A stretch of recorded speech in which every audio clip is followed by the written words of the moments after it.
Imagine waking up one day and realizing you're the only person who can save an entire nation. You weren't born into power. You didn't ask for this responsibility. But now, fate has placed you in a position where your choice could mean life or death for thousands. Would you step up? Would you risk everything for something greater than yourself? This is the story of Esther, a young woman with no royal blood, no great wealth, and no idea that she was about to become one of the most powerful and courageous queens in history. Esther's story begins long before she was ever called queen. She was born as Hadassah, a young Jewish girl living in the vast Persian Empire. Her life was not easy. She lost both of her parents at a young age and was raised by her kind and wise cousin, Mordecai. The Jewish people were outsiders in the Persian kingdom, often looked down upon. But Hadassah had no idea that one day she would be the one to change everything. Meanwhile, in the palace, King Xerxes had a problem. His queen, Vashti, had refused to obey his command. In his anger, he removed her from the throne. But now, he needed a new queen. So a royal search began. Messengers were sent across the kingdom to find the most beautiful young women, and among them was Esther. She didn't ask to be taken to the palace. She didn't seek power. But God had a plan. Inside the palace, dozens of young women competed for the king's favor. Some focused on beauty, others fought for attention. But Esther? She remained humble, kind, and wise. And it was that, not just her beauty, that caught the attention of Haggai, the royal servant. He saw something different in her, something special. And when the time came, the king looked upon Esther and chose her as his queen. She was now the most powerful woman in the empire, but she had a secret. She was Jewish. Mordecai had warned her, "Do not reveal who you are, not yet." Far from the palace, trouble was brewing. A man named Haman had risen to power. He was the king's right-hand man, but also filled with pride and hatred. The king commanded that everyone bow to Haman, but Mordecai refused. "I bow to no man, only to God." Haman was furious, so he devised a wicked plan. He convinced the king to sign a law that ordered the destruction of all Jewish people. And just like that, an entire nation was marked for death. Mordecai tore his clothes in grief and sent a message to Esther. "You must go to the king. You must beg for mercy." Esther's heart pounded. "I can't," she said. "Anyone who approaches the king without being summoned can be executed." Then Mordecai spoke the words that would change history.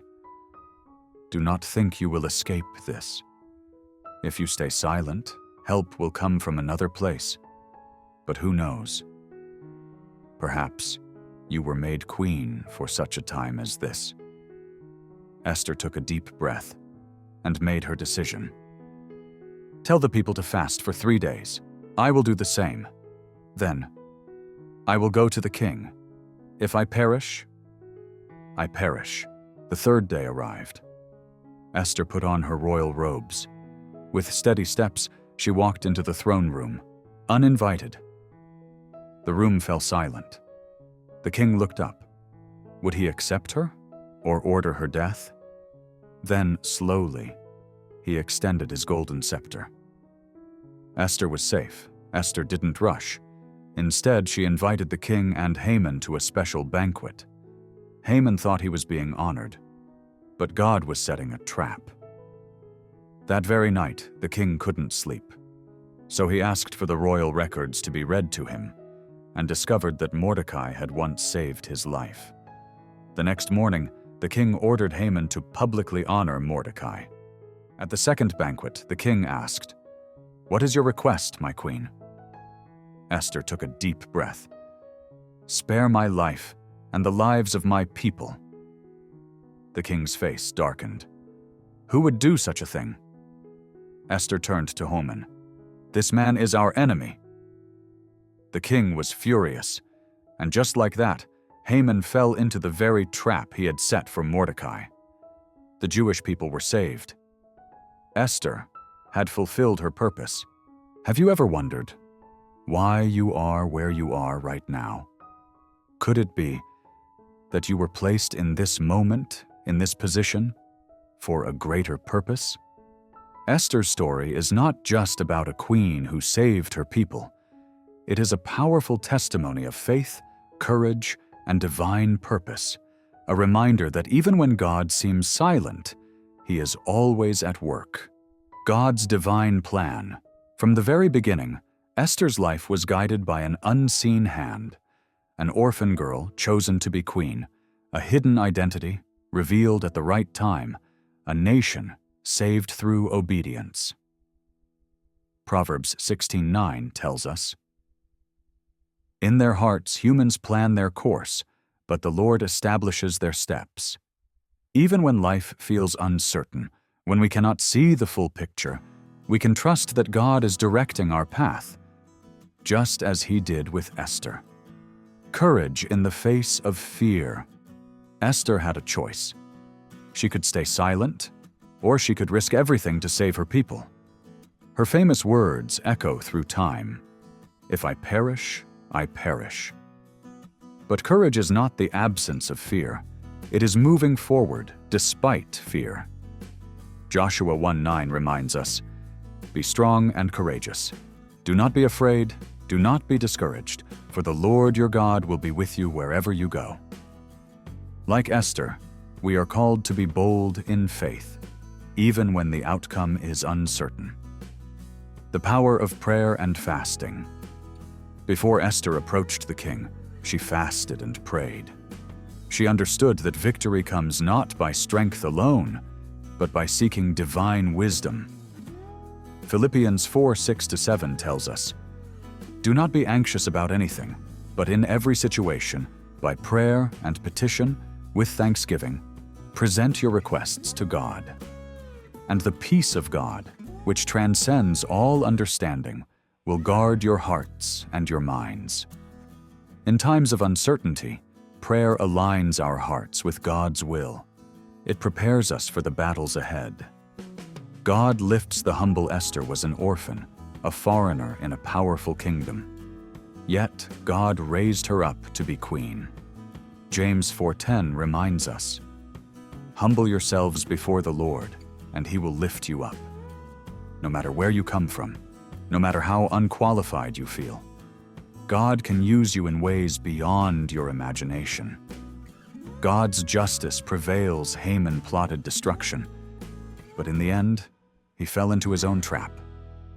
What was meant for evil, God turned for good. Romans 8:28 assures us, "And we know that in all things God works for the good of those who love Him, who have been called according to His purpose." Even when injustice seems to reign, even when darkness seems to win, trust that God will bring justice in His perfect time. You were made for this moment, and finally, the lesson that speaks to all of us. Mordecai's words to Esther still echo today. Who knows but that you have come to your royal position for such a time as this? Esther was not chosen by accident. She was placed there, at that exact time, for a reason. And so are you. You are not here by mistake. You have a purpose. Your life matters. Will you have the courage to step into it? The story of Esther is more than history. It is a call to faith, to courage, to action. No matter what trials you face, trust that God is working behind the scenes. Seek Him in prayer. Walk boldly in faith. And never forget, you are here for such a time as this. If this message touched your heart, don't forget to like, share, and subscribe for more powerful faith-based stories. And remember, God is always writing your story, even when you can't see the next page.